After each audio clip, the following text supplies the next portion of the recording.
Good morning, Shandalu.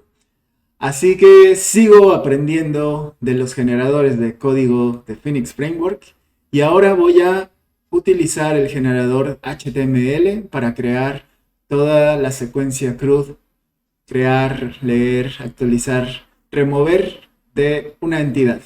Así que por el poder de Boquita, aquí vamos. O nerd de hoje é o cara rico de amanhã. O nerd de hoje é o cara lindo de amanhã. Así es, yo soy Fons y esto es Fons Codifica, el canal donde intento compartir lo que voy aprendiendo de ingeniería de software y combatimos la maldición de Sísifo. Si es tu primera vez en el canal, te pido que le des like, suscribir, campanita, compartir y lo que sea que inventen. Habíamos ya utilizado algunos generadores para crear una aplicación nueva, para generar usuarios, toda la infraestructura para manejar los usuarios y guardarlos en la base de datos. Así que yo aquí había creado un usuario admin en mi blog con una contraseña super ultra segura. Ahí puedo iniciar sesión. Ahora, dentro de los generadores, tengo generadores para HTML. Esto quiere decir que me genera templates para hacer el manejo de alguna entidad que yo quiera guardar en la base de datos, o incluso podría solo ser una estructura de datos que pueda recibirse a través de una interfaz gráfica y pueda alojarse en la memoria. Tenemos opciones, como siempre, en nuestras tareas para decidir qué queremos hacer. En este caso yo quiero usar los valores por defecto, entonces quiero que me cree las interfaces gráficas en el browser, que reciba datos y que los inserte en la base de datos, y de igual manera que los pueda leer, los pueda procesar y mostrarlos en el browser. Así que aquí me dice, una vez más, nuestro manejador mix, tenemos un generador HTML y como había explicado en el video anterior, tenemos una capa de lógica, una interfaz hacia cualquier otra aplicación. Y luego me dice el nombre de la entidad, el nombre en la tabla de la base de datos, y luego es una secuencia de campos con su tipo de campo. En este caso, por defecto, son string, son cadenas de texto, pero nosotros podemos elegir alguno de los tipos que soportan estos generadores. Así que, siguiendo un poco las guías del framework, voy a crear unos posts, porque es un mini blog, usando mi generador HTML. Yo quiero que esté en una capa content, así quiero que se llame mi módulo de donde va a generar todo este código para manejar los posts. Quiero que se llame post la entidad, y en la tabla de la base de datos quiero que se llame posts. Quiero que tenga un título, por defecto es un string, y luego quiero que tenga pues un contenido, ¿no? Que también es string. Y para modificar algo, tal vez voy a poner el típico contador de vistas, que en este caso sí le quiero indicar que sea un entero. Y además, no solo eso, de una buena vez voy a utilizar otro parámetro de los generadores de HTML que encontré, que son las referencias. Entonces, muchas veces nuestras entidades no solo son datos en una línea de la tabla de la base de datos. Muchas veces necesitamos relacionar esos datos, ¿no? En una base de datos relacional. Así que yo quiero saber quién creó el post. Cuando alguien registre un post, quiero que tome el usuario de quien lo registró y lo guarde también como el autor. Entonces, aquí podría usar cualquier nombre por simplicidad y por mostrar como los valores de efecto. Puedo usar _id de la referencia a la otra tabla que quiera hacer. Entonces yo quiero hacer referencia a los usuarios, a la tabla usuarios. Por eso es que le estoy poniendo user-id. Porque ya por defecto el framework va a saber que es una llave foránea que va a encontrar en la tabla de usuarios sobre la columna ID. Entonces voy a usarlo así, sin embargo es posible cambiar los nombres o usar nombres que se adecúen más a tu entendimiento. Ejecuto la tarea. Como siempre, me dice cuál es la lista de archivos que ha creado en el código. Y ahora me dice, necesitas agregar esta línea de código a tu router. Como habíamos hablado en la sección del router, tiene ya un mapeo por defecto para listar las entidades con index, haciendo un get. Por ejemplo, tiene haciendo un get a un diagonal new, entonces lo mapea a una función donde genera un formulario para mostrarlo en una vista HTML. Todos esos mapeos de rutas por defecto se pueden englobar en recursos, en resources. Entonces, por eso nos dice, ya no te preocupes por seleccionar uno a uno, simplemente agrega todas como resources y lo vas a tener funcionando. Después vamos a ver cómo tal vez inhabilitar algunos paths o algunas funciones si solo queremos habilitar algunas cosas, que solo puede hacer algunas cosas el usuario. Entonces, yo voy a copiar esto por aquí. Copio toda mi línea. Primero lo voy a guardar en el router, porque vamos a necesitar.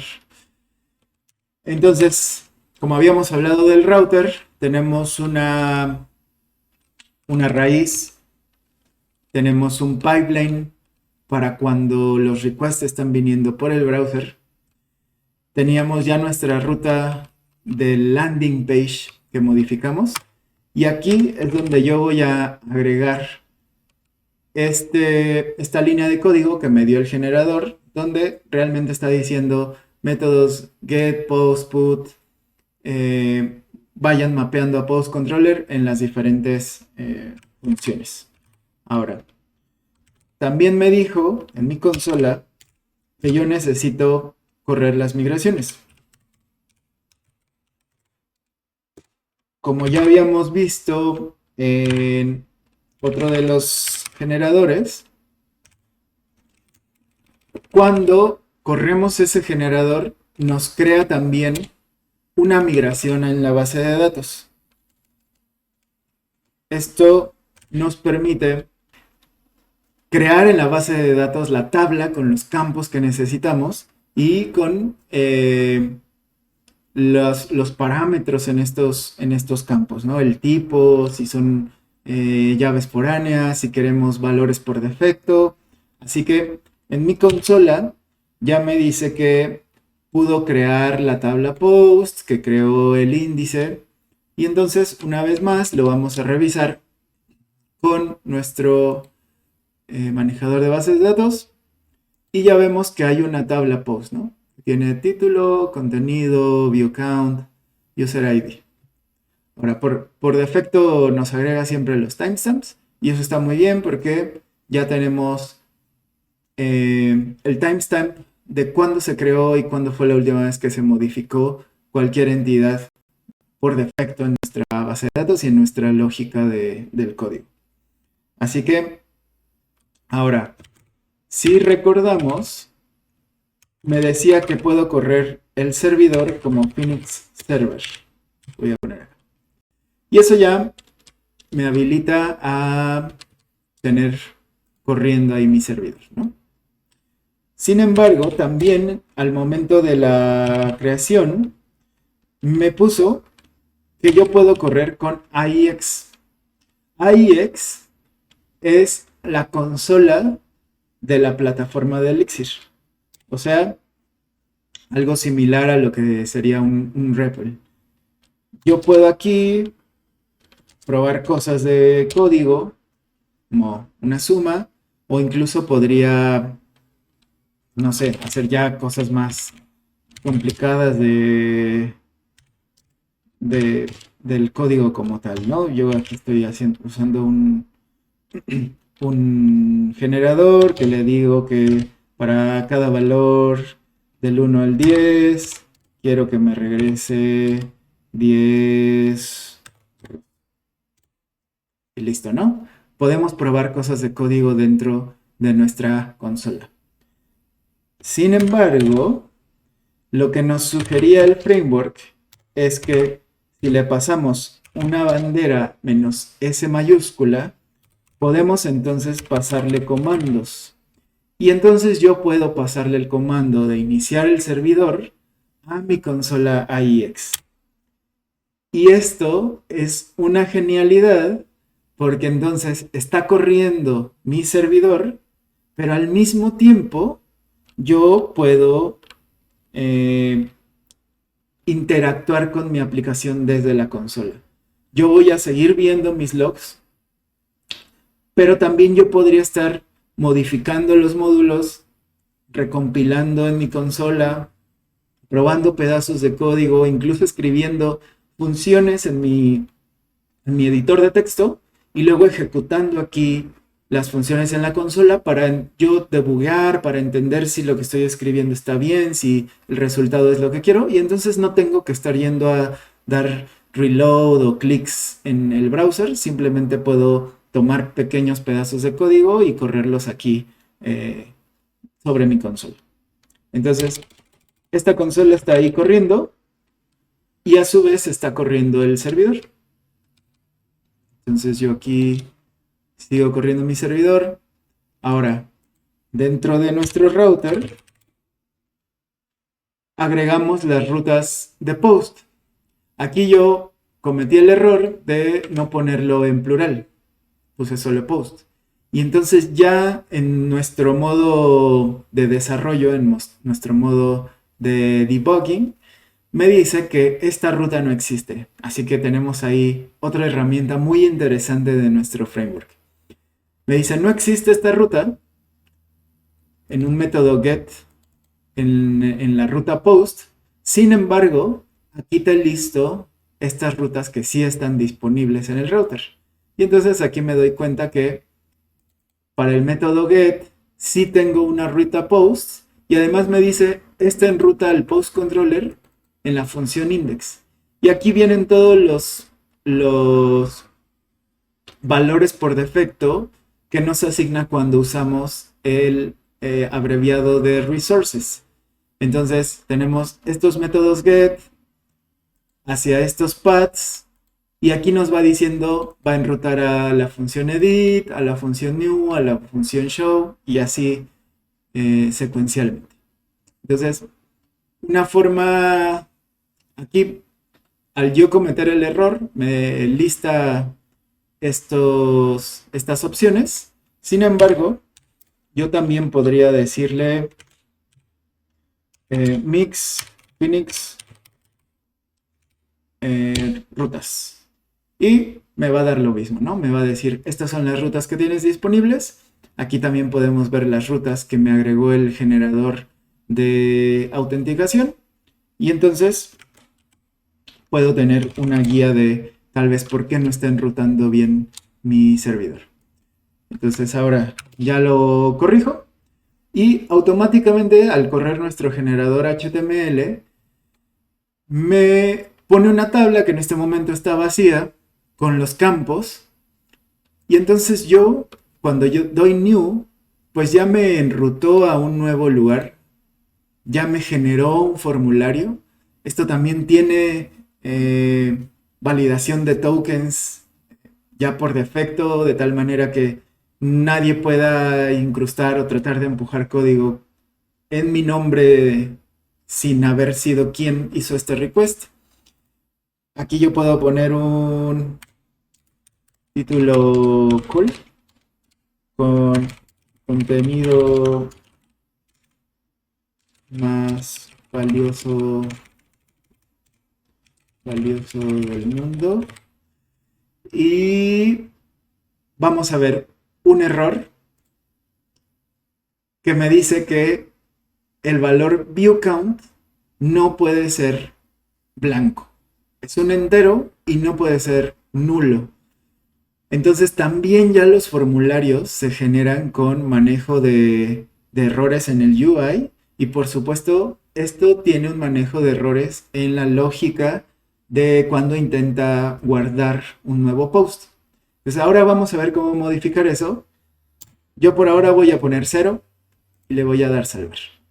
Y me dice que sucedió, tienes ya un nuevo post en tu base de datos.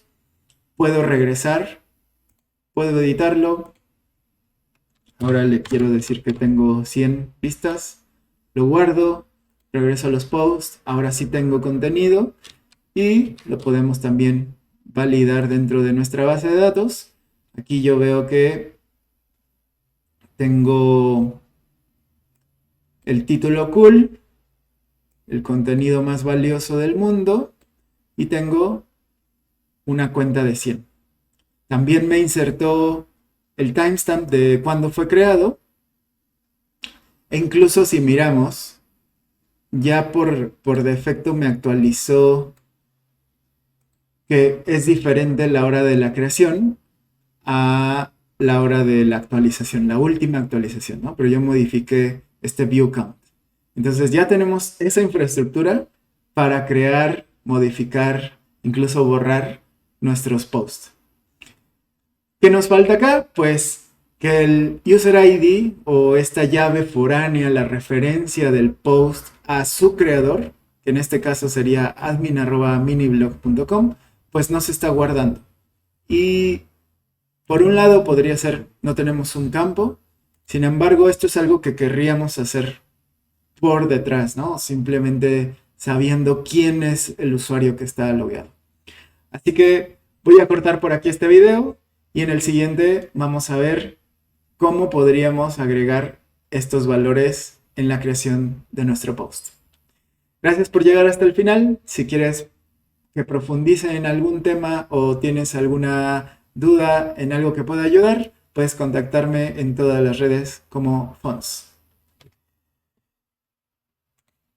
Felices mates.